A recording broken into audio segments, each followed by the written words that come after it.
Hi guys! Si Mama, tingnan niyo po si Mama, ang landi oh. Siyempre, aalis kami guys. Ay naku, si Mama palagi na lang may makeup. Tagal-tagal niya, hahantay kami ni Papa. Guys, sasakay kami ng tricycle. Maganda si Mama. Alam niyo ba guys?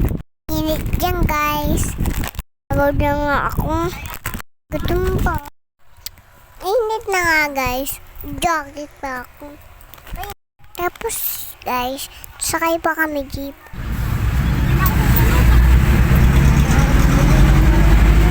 Ay, naku ka talaga anak. Ayan na, pinagbigyan ka na ni Mami mag voice over. So, ayun nga guys, sa Samgyup nga pala yung lakad namin. Gutom na kami that time, kaya nagluto na agad ako. Sa totoo lang, tagal ko na nagkikrib ng Samgyup. Sa wakas na tuloy din.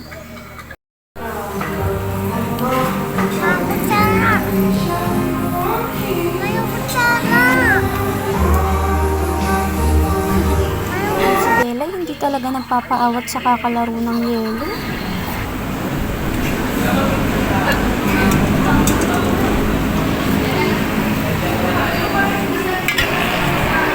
Eto din si Daddy, napakasiba sa fork.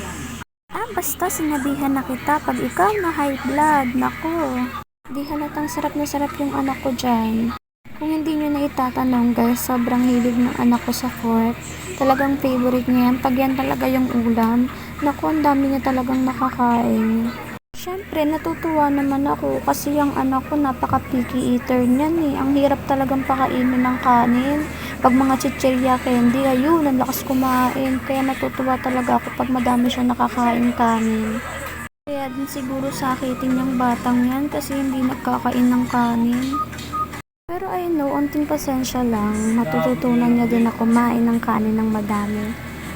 Ayan, nalaglag tuloy yung pork mo. Ang yabang mo kasi. Pag mayabang mo ba naman sa akin, marunong ka na mag-chopstick. Porket si Mami, kutsara tinidor lang ang gamit. Ay naku, sinampulan pa nga ang Mami. Uy mga mi, wag niyo akong i-judge dyan ha. And pag dito i-judge yung boses ko.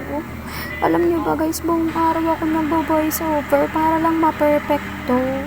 Siyempre, as a baguhan, diba? Alam ko naman kapag nag-uumpisa ka palang mag-vlog, nandyan yung merong may maiinis, maiirita, and pagtatawanan yung mga vlog mo. And okay lang yun guys, at least tinry ko, diba mga min? Super in-enjoy ko na din talaga tong moment na to kasi ilang buwan na din kami hindi nakakalabas ni Daddy. Belated happy 6 years anniversary Daddy, yun lang mga min. Salamat sa panonood.